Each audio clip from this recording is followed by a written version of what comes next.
Hello students, I am again back with part 2 of chapter number 4, India in the 18th century. Students, I hope you all have seen part 1 of this chapter. If not, do watch it. बेटा यहाँ तक जो भी कुछ इस chapter में है वो हम पार्ट 1 में कंप्लीट कर चुके हैं। पार्ट 2 हम अवध से स्टार्ट करेंगे। तो बच्चा इंडिपेंडेंट किंगडम ऑफ अवध बनाने वाले थे शादत खान। शादत खान गवर्नर बने अवध के 1722 में। शादत खान जैसे अवध में पहुंचे तो उन्होंने देखा बहुत सारे ज़मींदार लोग अलग अलग रिवोल्ट कर रहे हैं, रिबेलियन कर रहे हैं। तो उन्होंने जितनी भी रिबेलियस ज़मींदार थे उन सबको सप्रेस किया, ठीक है। और रेवेन्यू सिस्टम में रिफॉर्म्स किए, मतलब जो भी रेवेन्यू सिस्टम गड़बड़ था वहाँ का, टैक्स कलेक्शन का जो प्रोसीजर था, टैक्स इम्पोजिशन का जो प्रोसेस है उसमें सुधार किए, रिबेलियस ज़मींदार को सप्रेस कर दिया। और शादत खान ने पूरी कोशिश की कि वो पीस एस्टेब्लिश कर दे अवध में, मतलब स्टेट में। शादत खान की डेथ हो जाती है बच्चा 1739 में, और इनको सक्सीड करते हैं इनके नेफ्यू जिनका नाम होता है सफदरजंग, ठीक है बात। फिर सफदरजंग बनाते हैं independent dynasty in Awadh. Awadh में अब इंडिपेंडेंट डायनेस्टी काम करने लगती है, किसके आने से? सफदरजंग के आने से। और इनका जो बेटा होता है शुजा उद दौला, देखो पहले सादत खान थे, सादत खान के नेफ्यू आए, और नेफ्यू कौन थे? सफदरजंग सफदरजंग के बाद यहाँ पर डायनेस्टी बन गई। डायनेस्टी किसको बोलते हैं? जैसे आज एक्स रूल कर रहा है तो कल एक्स का बेटा वाई रूल करेगा, फिर वाई का बेटा जेड रूल करेगा, इसको क्या बोलते हैं? डायनेस्टी, है ना। तो यहाँ पर अब डायनेस्टी बनेगी। तो सफदरजंग ने एक इंडिपेंडेंट डायनेस्टी बनाई अवध में। सफदरजंग ने पहले रूल किया, फिर उनके बेटे शुजा उद दौला ने रूल किया, और उन्होंने अवध को बहुत पीस दी, प्रॉस्पेरिटी दी, शांति लाए अवध में, समृद्धि लाए अवध में। लखनऊ को अपनी कैपिटल बनाया और became a distinct and refined culture known as Lucknowi culture. और लखनऊ में एक ऐसे कल्चर को बढ़ावा दिया जो बिल्कुल अलग थी, जिसे हमने क्या कहा लखनवी कल्चर। बेटा अब हम पढ़ेंगे सिख को। तो सिखिज़्म के फाउंडर कौन थे? गुरु नानक देव जी। इन्होंने सिखिज़्म को या सिख को कब बनाया बच्चा? 15th सेंचुरी के एंड में। क्लियर हुई बात? ये एक पॉइंट निकाल देना। सिखिज़्म के फाउंडर कौन है? गुरु नानक देव जी। कब बनाया? 15th सेंचुरी के एंड में। पर बेटा जब इनके 10th गुरु, सिखों के 10th गुरु आए जिनका नाम था गुरु गोविंद सिंह, इनकी लीडरशिप में बेटा ये एक पॉलिटिकल और मिलिट्री फोर्स बन गए, ठीक है। सिखिज़्म का फाउंडेशन जरूर गुरु नानक देव जी ने रखा, पर ये एक स्ट्रॉन्ग मिलिट्री और पॉलिटिकल फोर्स कब बने? किसकी लीडरशिप में बने? इनके 10th और लास्ट गुरु गोविंद सिंह जी की लीडरशिप में बने। गुरु गोविंद सिंह ने ऑर्गेनाइज किया सिख को मिलिट्री ब्रदरहुड में, जिसे हम कहते हैं खालसा। खालसा आप लोगों ने सुना होगा ना, खालसा पंथ। तो खालसा क्या था? एक ऐसा, इस तरीके से उन्होंने, गुरु गोविंद सिंह ने सिखों को ऑर्गेनाइज किया मिलिट्री ब्रदरहुड में कि उसे क्या कहा गया? खालसा। मिलिट्री समझ सकते हो आप सिखों की। The main function of which was to oppose the wrong doings of Mughal. और खालसा का मेन काम क्या था? जितनी भी गलतियां मुगल्स करते थे, जो भी कोई गलत काम मुगल करते थे उसको अपोज करना। तो खालसा क्या था? खालसा सिखिज़्म का ही मिलिट्री ब्रांच था, मतलब सिखिज़्म का ही एक पार्ट क्या बन गया? खालसा। मतलब सिखों को उन्होंने इस तरीके से रेडी किया, इस तरीके से तैयार किया कि वो लड़ सके। और किससे लड़ सके? मुगल से। क्यों लड़े? क्योंकि मुगल्स उस टाइम में बहुत कुछ गलत कर रहे थे। गुरु गोविंद सिंह को सक्सीड किया बंदा सिंह बहादुर ने। इसने भी मुगल्स को 8 लॉन्ग ईयर्स तक रेसिस्ट किया, रोक के रखा, but was captured and killed in 1715। पर बंदा सिंह बहादुर को 1715 में पकड़ के मार दिया गया। किसने मारा? मुगल्स ने मारा। फिर महाराजा रंजीत सिंह यूनाइटेड द 12 मिसल और groups led by Sikh chief. अलग अलग सिख चीफ के जो 12 मिसल्स थे उनको महाराजा रंजीत सिंह ने यूनाइटेड कर दिया। बेटा महाराजा रंजीत सिंह का कंट्रीब्यूशन भी बहुत ज़्यादा है, क्योंकि इन्होंने 12 मिसल्स जो थी अलग अलग सोवरेन ग्रुप थे सिख के, उन सबको यूनाइट कर दिया। क्योंकि यूनाइटेड रहोगे तो ज़्यादा पावरफुल रहोगे, और ये काम किसने किया? महाराजा रंजीत सिंह ने। ये महाराजा रंजीत सिंह है। बेटा अब हम लोग सॉल्व करेंगे किसको? थिंक एंड डू को। तो बेटा हु एम आई? तो आई इन्वेडेड इंडिया इन 1739। तो इनका नाम था बच्चा नादिर शाह। नादिर शाह ने इन्वेड किया इंडिया को 1739 में। I was appointed as Diwan of Bengal. तो बंगाल के दीवान बने थे बच्चा मुर्शिद कुली खान, ठीक हुई बात। फिर I was the founder of state of Hyderabad, तो ये थे निज़ाम उल मुल्क। कौन थे? निज़ाम उल मुल्क। इन्वेट किसने किया इंडिया को? नादिर शाह ने। किसको औरंगज़ेब ने दीवान ऑफ बंगाल बनाया? मुर्शिद कुली खान को। हैदराबाद बनाने वाले थे निज़ाम उल मुल्क। बेटा आजकल हिस्ट्री में इमेज बेस्ड क्वेश्चन भी आते हैं, तो ये कौन है? ये हैं गुरु गोविंद सिंह। और रंजीत सिंह मैंने आपको दिखाएंगे कौन है, महाराजा रंजीत सिंह। अब महाराजा रंजीत सिंह ने जितनी भी 12 अलग अलग मिसल थी, मतलब जो सोवरेन स्टेट थे सिख के, उनको क्या कर दिया? मिला दिया, यूनाइटेड कर दिया। फिर he brought the whole area west of river Sutlej, Sutlej river के वेस्ट में जितना भी एरिया था उसको अपने कंट्रोल में ले लिया और बहुत बड़ी सिख किंगडम एस्टेब्लिश कर दी। कहाँ पर? पंजाब में। उन्होंने एक ट्रीटी साइन की, ट्रीटी ऑफ अमृतसर 1809 में विद लॉर्ड मिंटो के साथ 1809 में ट्रीटी ऑफ अमृतसर साइन की। किसने? महाराजा रंजीत सिंह ने, जिससे कंफर्म हुआ his conquest Sutlej and sovereignty over the territory of west of Sutlej. और इस ट्रीटी ऑफ अमृतसर के थ्रू ये कंफर्म हो गया कि जितना भी सतलज रिवर के किनारे जो टेरिटरी हैं वो किसकी ही हैं? सिख की हैं। मतलब अब उन टेरिटरीज पे सोवरेन कंट्रोल किसका रहेगा? सिखों का रहेगा। The treaty is also called treaty of perpetual friendship. इस ट्रीटी को क्या भी कहा गया? Treaty of perpetual friendship. जब इनकी डेथ हो गई, किसकी? रंजीत सिंह की, तो इनका जो किंगडम था उससे तोड़ दिया गया, काट दिया गया, फाड़ दिया गया। किस वजह से? Internal conflicts for power. अब सिखों में भी अलग अलग व्यक्ति आए जो बोलते हैं हमें पावर चाहिए, हमें पावर चाहिए, हमें पावर चाहिए। और पावर की इस लड़ाई में पूरा के पूरा किंगडम छोटे छोटे पार्ट्स में डिवाइड हो गया। The English moved in and captured his kingdom, और बाद में फिर अंग्रेजों ने इसका फ़ायदा उठाया और पूरी किंगडम को अक्वायर। बेटा अब हम पढ़ेंगे किसको? राजपूत्स को, ठीक हुई बात। तो ये जो राजपूत्स थे इनकी पूरी हिस्ट्री में आपको एक कॉमन प्रॉब्लम देखने को मिलेगी, और वो कॉमन प्रॉब्लम है हमेशा लड़ते रहना, हमेशा सिविल वॉर में रहना। एक ही क्लान थी पर आपस में हमेशा क्या करते रहते थे? ये लोग लड़ाई करते रहते थे, इसलिए हर कोई इनका एडवांटेज लेता रहता था। तो मेजॉरिटी ऑफ राजपूत स्टेट्स थे जो वो most of the time feuds में या सिविल वॉर में इन्वॉल्व रहते थे। अच्छा, इनमें एक बहुत ही फेमस प्रोवर्बियल मतलब एक लौकिक फेमस एक राजा थे इनके, जिनका नाम था राजा सवाई जय सिंह। इन्होंने बनवाई पिंक सिटी। पिंक सिटी बोले तो सिटी ऑफ जयपुर, है ना। ये किसने बनवाई थी? आमेर के राजा सवाई जय सिंह ने बनवाई थी।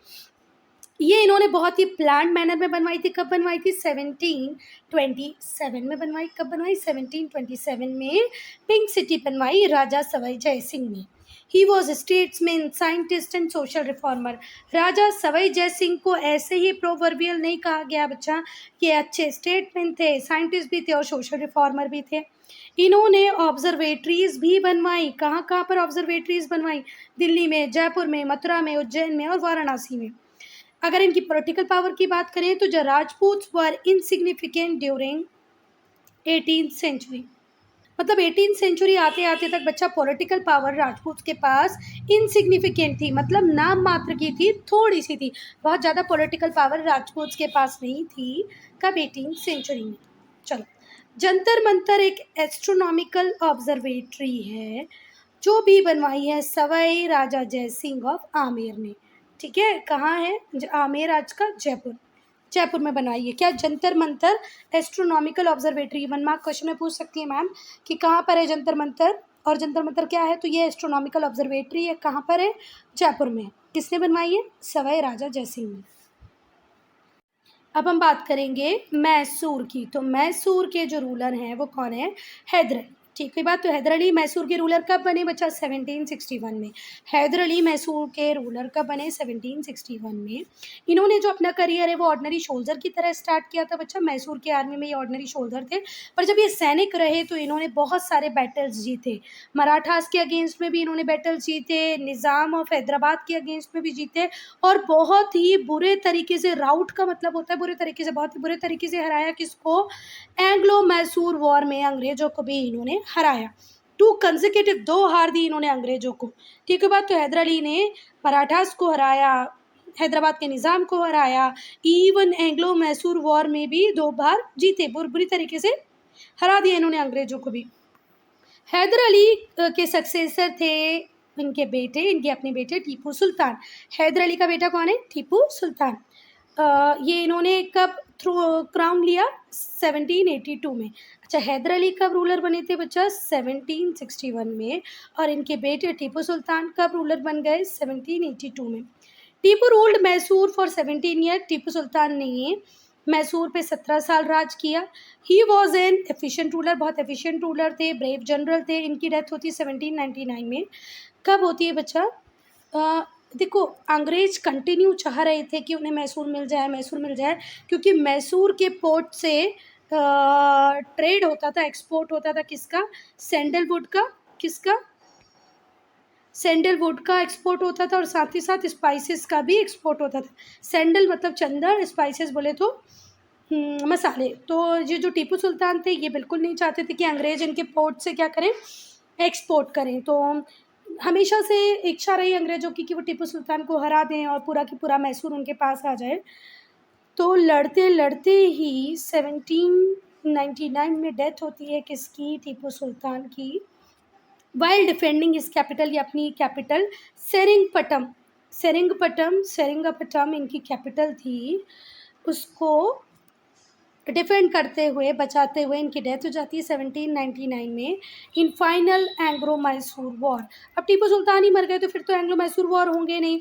तो बचा जो फाइनल एंग्लो मैसूर वॉर था, उसमें सेरिंगपटम जो इनकी कैपिटल थी उसको डिफेंड करते करते 1799 में टीपू सुल्तान की हो जाती है डेथ। यहाँ पर ये वर्ड अच्छे लगे मुझे इसलिए मैं बता देती हूँ, वैसे तो मैं खैर बता चुकी हूँ। प्रोवर्बियल मतलब होता है वेल नोन, फेमस। एडवर्सरी का मतलब होता है अपोनेंट्स। ऑब्जर्वेटरी तो आपको सबको पता होगा, फिर भी देख लो। इंस्ट्रूमेंट फॉर एस्ट्रोनॉमिकल यूनिट, खगोल शास्त्र के लिए, विद्या के लिए जो इंस्ट्रूमेंट लगते हैं उन्हें हम क्या कहते हैं? ऑब्जर्वेटरीज। ये हैं बेटा टीपू सुल्तान। टीपू सुल्तान को टाइगर ऑफ मैसूर भी कहते हैं। बहुत ही वाइज रूलर थे, डीपली इन्फ्लुएंस थे फ्रेंच रेवोल्यूशन के आइडियाज़ से। तो जो टीपू सुल्तान थे वो खुद चाहते थे कि यार अगर फ्रांस हमारी भी हेल्प कर दे तो हम अंग्रेज़ों को भगा दें, है ना।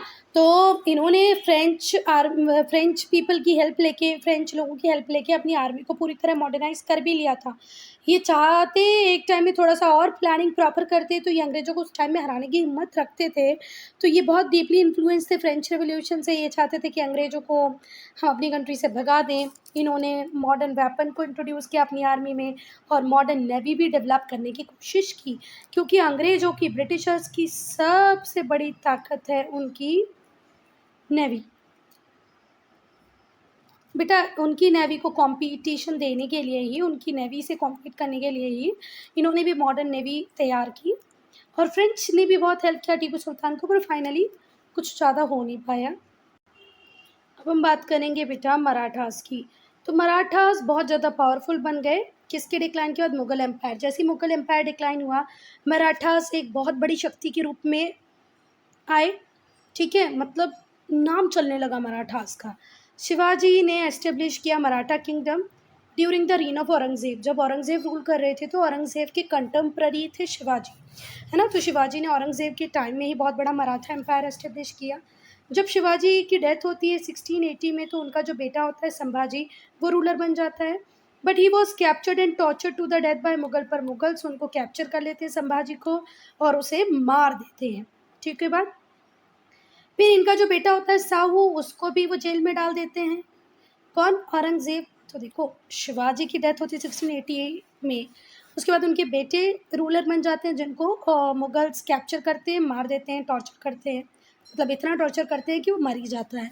फिर उनका बेटा, शिवाजी का बेटा संभाजी, संभाजी का बेटा शाहू, उसको जेल में डाल देते हैं औरंगज़ेब।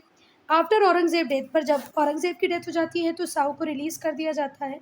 एक सिविल वॉर स्टार्ट हो जाता है साहू एंड हिज आंट, उसकी आंट और साहू के बीच में एक क्या स्टार्ट हो जाता है? वॉर स्टार्ट हो जाता है। ताराबाई, उसकी जो आंट थी उनका नाम था ताराबाई फॉर अ थ्रोन। ठीक हुई बात? चलो, सिविल वॉर किस किस के बीच में स्टार्ट हो जाता है? साहू और उनकी आंटी ताराबाई। किसके लिए? थ्रोन के लिए, कि आने वाला राजा कौन होगा। अल्टीमेटली जो साहू थे वो सक्सेसफुल हो जाते हैं, क्योंकि जो साहू थे उनको हेल्प कर रहे थे बालाजी विश्वनाथ। कौन? बालाजी विश्वनाथ, जिनको फिर साहू अपॉइंट करते हैं पेशवा, मतलब चीफ मिनिस्टर। पेशवा बोले तो चीफ मिनिस्टर किसको अपॉइंट कर देते हैं? बालाजी विश्वनाथ को। क्यों कर देते हैं? क्योंकि जब ताराबाई से लड़ाई हो रही थी तो साहू जी को हेल्प की थी बालाजी विश्वनाथ ने। कब? 1730 में पेशवा कौन बन जाते हैं? बालाजी विश्वनाथ। जो पेशवा होते थे वो रियल हेड होते थे मराठा एम्पायर के, मतलब फाइनल डिसीजन मेकिंग पावर अब किसके पास आ जाती है? बालाजी विश्वनाथ के पास आ जाती है। अब हम देखेंगे बेटा बालाजी विश्वनाथ को। तो जो बालाजी विश्वनाथ हैं वो 1713 से 1720 तक रूल करेंगे। साहू एक वीक रूलर रहते हैं, मतलब बहुत ज़्यादा पावरफुल नहीं रहते हैं, क्योंकि सारी की सारी पावर तो किसके पास होती है? पेशवा के पास होती है ना। तो साहू एक बहुत ही महान राजा नहीं बन पाए, वो एक वीक रूलर रहे, क्योंकि सारी की सारी पावर तो पेशवा के पास होती थी, मतलब चीफ मिनिस्टर के पास होती थी। मतलब Balaji Vishwanath became the real ruler of Maratha territory. Maratha territory के रियल रूलर कौन बने? Balaji. Balaji force the Mughal to restore to Sahu all the territory which had earlier belong to Shivaji. जब बालाजी पेशवा रहे तो उन्होंने मुगल्स को फोर्स किया कि आप वो सारी टेरिटरी दे दो जो एक्चुअल में शाहू को बिलोंग करती हैं, मतलब जो शिवाजी की जितनी भी टेरिटरी थी जो एक एक एक एक करके आपने जीत ली, वो सारी वापस करो। किसको दे दो? शाहू जी को दे दो, क्योंकि ये बिलोंग किसको करती थी? शिवाजी को। बाद में किसकी होनी चाहिए? शाहू की होनी चाहिए। He also got the right for the Marathas to collect chauth and sardeshmukhi. और बालाजी को ही फिर राइट्स भी मिल गए। किसके राइट मिल गए? चौथ कलेक्ट करने के, मतलब चौथ और सरदेशमुखी दोनों ही क्या है बच्चा? टैक्स है। तो टैक्स कलेक्शन राइट भी अब किसको मिल गए? बालाजी विश्वनाथ को मिल गए। कौन कौन से दो टैक्स कलेक्शन के राइट मिले? एक था चौथ, दूसरा था सरदेशमुखी। किसके? 6 प्रोविंस के ऑफ दक्कन, डेक्कन एरिया के 6 प्रोविंस, मतलब 6 स्टेट्स जो डेक्कन में हैं, उनसे चौथ कलेक्ट करना, सरदेशमुखी कलेक्ट करने के राइट किसको मिल गए? मराठास को मिल गए, मतलब बालाजी विश्वनाथ को मिल गए। He made the post of Peshwa hereditary. और फिर ये जो बालाजी विश्वनाथ थे, इन्होंने साहू जी ने दोनों ने मिलके जो पेशवा की पोस्ट थी उसको हेरिडेटरी बना दिया। मतलब अगर आज बालाजी विश्वनाथ है तो आने वाले टाइम में उनका बेटा ही बनेगा, और उसके बाद उनका बेटा ही बनेगा। हेरिडेटरी मतलब जो पापा को बिलोंग करता है वो बेटे का, फिर बेटे के बाद उसके बेटे का। ये हैं भाई हमारे शिवाजी, जिन्होंने बहुत बड़ा मराठा एम्पायर बनाया। ये किसके कंटेम्प्ररी थे? औरंगज़ेब के। अब हम पढ़ेंगे एनरिच योर नॉलेज को। ठीक है बात। तो बेटा अभी हमने देखा चौथ और सरदेशमुखी, ये 2 टैक्सेस थे जो मराठा एम्पायर को इनके टैक्स कलेक्शन राइट मिल गए थे। तो बेसिकली ये टैक्सेस किसने स्टार्ट किए थे? दोनों ही टैक्सेस स्टार्ट करने वाले थे छत्रपति शिवाजी। ठीक है बात। ये जो 25% आपका जो टैक्स था जो आपसे जमींदार क्लेम करते थे, फाइनली ये किसके पास जाएगा? मराठास के पास जाएगा। और ये 25% आप टैक्स क्यों पे करोगे? लैंड रेवेन्यू क्यों पे करोगे? जिससे आप अपने आप को मराठाओं की रेड से बचा सको। अगर आपको उस एम्पायर में सेफ रहना है, मराठास की रेड से बचना है, तो आपको ये 25% पे करना ही पड़ेगा। फिर सरदेशमुखी होता था 1/10, चौथ होता था 1/4, दैट इज 25%। ऐसे ही सरदेशमुखी होता था 1/10। कितना होता था? 1/10। ठीक है बात। 1/10 या 10% हम इसको बोल सकते हैं। ये एडिशनल टैक्स होता था जो आपको पे करना ही पड़ता था उस ज़मीन के ऊपर जिसके ऊपर हेरिडेटरी राइट किसका था? मराठा एम्पायर के था। तो वो हर व्यक्ति जो उस हेरिडेटरी प्रॉपर्टी के ऊपर काम कर रहा है, जो लगभग किसकी थी? मराठास की थी, शिवाजी की थी, तो उसके ऊपर आपको एडिशनल 10% टैक्स देना पड़ेगा। चौथ तो सबको ही देना है जो एडिशनल रेट से बचना चाहता है और जो मराठा एम्पायर में रह रहा है। पर उसमें से कुछ ज़मीनें ऐसी थी जिस पे हेरिडेटरी राइट किसका हुआ करता था? मराठास का हुआ करता था। अगर आप उसके ऊपर रह रहे हैं तो आपको 1/10 एक्स्ट्रा टैक्सेस देने पड़ेंगे। ठीक है। अब बाजीराव वन की बात करेंगे। तो जब बालाजी विश्वनाथ थे तो उन्होंने अपनी जो पेशवा की पोजीशन था उसको हेरिडेटरी बना दिया था। तो अब हेरिडेटरी बना दिया था तो बालाजी विश्वनाथ की डेथ होगी, तो उनका जो आने वाला सक्सेसर कौन होगा? उनका अपना बेटा, जिसका नाम था बाजीराव वन। अब पेशवा कौन बन गए? बाजीराव वन। वो बहुत ही ब्रिलियंट कमांडर थे। उन्होंने रियलाइज़ कर लिया था कि जो मुगल्स हैं अब ये वीक हो चुके हैं, इसलिए उन्होंने अपने मराठा एम्पायर को एक्सटेंड करना चालू किया। जब बाजीराव वन रूल कर रहे थे, तो मराठा ने क्या क्या जीत लिया बच्चा? मालवा जीता, गुजरात जीता, बुंदेलखंड जीत लिया।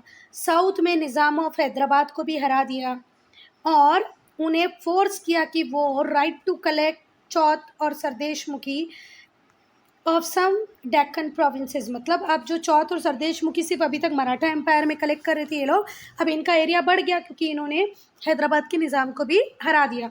तो अब ये लोग हैदराबाद के निज़ाम को फोर्स कर रहे हैं कि भैया हमें राइट दे दो चौथ और सरदेशमुखी कलेक्ट करने का, कुछ और डेक्कन प्रोविंसेस का।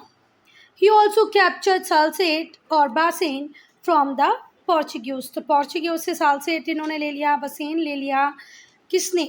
बाजीराव वन ने। ठीक है, तो पोर्तुगीज को हराया, हैदराबाद के निज़ाम को हराया, मालवा जीता, गुजरात जीता और बुंदेलखंड जीता। ये जो स्टेच्यू है ये किसका है? बाजीराव वन का। अब बारी आएगी फिर से नहीं, मतलब नाम रिपीट होगा पर व्यक्ति रिपीट नहीं होगा। बालाजी बाजीराव। बालाजी बाजीराव कौन थे? बाजीराव के बेटे।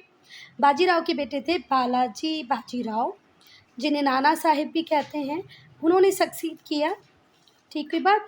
तो पहले कौन थे? विश्वनाथ बालाजी। उसके बाद कौन आए? बाजीराव वन। बाजीराव वन के बाद कौन आएंगे? बालाजी बाजीराव, जिन्हें हम नाना साहिब भी कहते हैं। इन्होंने अपनी कैपिटल को शिफ्ट किया सतारा टू पूना। कहाँ ले गए? सतारा से अपनी कैपिटल को पूना ले गए। जो मराठा पावर थी वो पीक पे थी जब नाना साहेब रूल कर रहे थे। अब बेटा जैसे ही पंजाब को जीता किसने? मराठास ने, और इनका इन्फ्लुएंस जैसे जैसे दिल्ली पे बढ़ने लगा तो इनके डायरेक्ट कॉन्फ्लिक्ट किसके साथ होने लगे? अहमद शाह अब्दाली के साथ होने लगे, जो कि एक अफगान जनरल था। अब मराठास किसके साथ लड़ेंगे बेटा? अफगान जनरल अहमद शाह अब्दाली के साथ लड़ेंगे।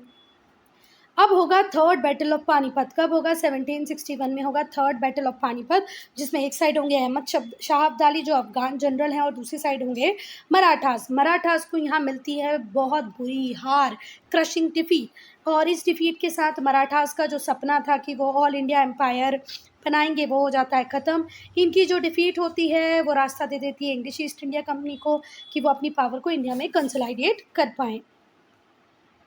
अब एक बहुत ही इंटरेस्टिंग इन्फॉर्मेशन है वो हम पढ़ेंगे। ये बहुत इंटरेस्टिंग है नोट करना या समझना या जानना कि 3 क्रूशियल बैटल जिन्होंने इंडियन हिस्ट्री को चेंज कर दिया वो अकेले कहाँ पर हुए? पानीपत में ही हुए। तो पानीपत में क्यों हुए बच्चा? एक बार मैं यूपीएससी इंटरव्यू देख रही थी तो उस यूपीएससी इंटरव्यू में भी पूछा गया था कि ये सारे बैटल्स पानीपत में क्यों हुए। तो तुम बड़े अच्छे बच्चे हो, तुम्हें एक अच्छे राइटर की बुक मिल रही है पढ़ने को, तो तुम्हें आज क्लास 8th में ही पता चल जाएगा कि भैया सारे बैटल पानीपत में क्यों हुए या कौन कौन से बैटल पानीपत में हुए। ठीक है बात? चलो, तो जो फर्स्ट बैटल ऑफ पानीपत था वो कब हुआ? 1526 में। और इस बैटल ऑफ पानीपत से मुग़ल एम्पायर का फाउंडेशन या मुग़ल रूल इंडिया में स्टार्ट हुआ। बाबर ने डिफीट किया था अफ़गान रूलर इब्राहिम लोदी को। ठीक है बात? 1526 में बाबर की जीत होती है, इब्राहिम लोदी की हार होती है, और बाबर की जीत के साथ ही मुग़ल रूल इंडिया में इस्टेब्लिश हो जाता है। तो इंडियन हिस्ट्री में मुगल्स का एक इम्पॉर्टेंट रोल है, तो ये बैटल भी बहुत इंपॉर्टेंट है। अब हम देखेंगे सेकेंड बैटल ऑफ पानीपत। तो सेकेंड बैटल ऑफ पानीपत होता है अकबर और हेमू के बीच में। यहाँ पर अकबर की जीत होती है और मुग़ल रूल पूरी तरीके से इंडिया में आने वाले 300 सालों तक इस्टेब्लिश हो जाता है। कब होती है? 1556 में। फर्स्ट बैटल ऑफ पानीपत में मुग़ल रूल का फाउंडेशन रखा गया, पर वो आगे आने वाले 300 साल तक चला। किस वजह से? क्योंकि अकबर ने हेमू को हरा दिया। कब हराया? 1556 में। तो फर्स्ट बैटल ऑफ पानीपत होता है 1526 में, दूसरा होता है 1556 में, तीसरा होता है 1761 में, जिसको हम थर्ड बैटल ऑफ पानीपत कहते हैं, जो हुआ अहमद शाह अब्दाली जो कि एक अफ़गान इन्वेडर था। उसने किसको हराया? पेशवा बालाजी बाजीराव को हराया। थर्ड बैटल ऑफ पानीपत में एक साइड थे अफगान इन्वेडर अहमद शाह अब्दाली, दूसरी साइड थे मराठा के पेशवा बालाजी बाजीराव। और यहाँ पे मराठा पावर का जो सपना था, मराठा जो सपना देख रहे थे कि पूरे इंडिया में अपना एम्पायर बनाएंगे, वो ख़त्म हुआ और ईस्ट इंडिया कंपनी ने अपनी सुप्रीमेसी को फिर एस्टेब्लिश करना स्टार्ट कर दिया इंडिया में। So students, I am ending this video here. Only if you have any doubt, any problem, to write in comment section.